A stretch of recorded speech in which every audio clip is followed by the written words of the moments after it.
সব বাবা মাই চায় তার সন্তানের শখগুলোকে পূরণ করতে। আমার বড় মেয়েটা আজকে অনেক দিন ধরেই একটা সাইকেলের জন্য বায়না করছিল। বলছিল, আম্মু আমার আগের সাইকেলটা নষ্ট হয়ে গিয়েছে, আমাকে নতুন একটা সাইকেল কিনে দাও। আজকে ওকে প্রাইভেটে পাঠিয়ে দিয়ে হাজব্যান্ড ওয়াইফ মিলে চলে গেলাম ওর জন্য একটা সাইকেল কিনতে। সাথে নিয়ে গিয়েছিলাম আমার ভাগিনাকে, ননদের ছেলে। সব সময় বলতো আমাকে যখনই সাইকেল কিনে দাও গোলাপি কালারের কিনে দিবে।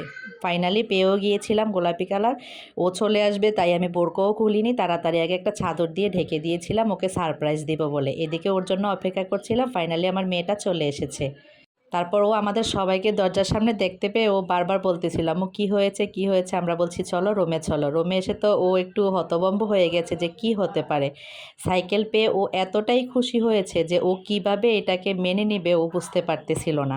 আমার মেয়েটাকে খুশি করতে পেরে আমার খুব ভালো লাগতেছে। ও যেহেতু আগে থেকেই সাইকেল চালাতে পারে আর এটা একটু বড় হয়ে গিয়েছিল তার জন্য একটু সমস্যা হচ্ছিল, পরে 2 একবার চালানোর পরে ঠিক হয়ে গিয়েছে। আজকে এ পর্যন্তই।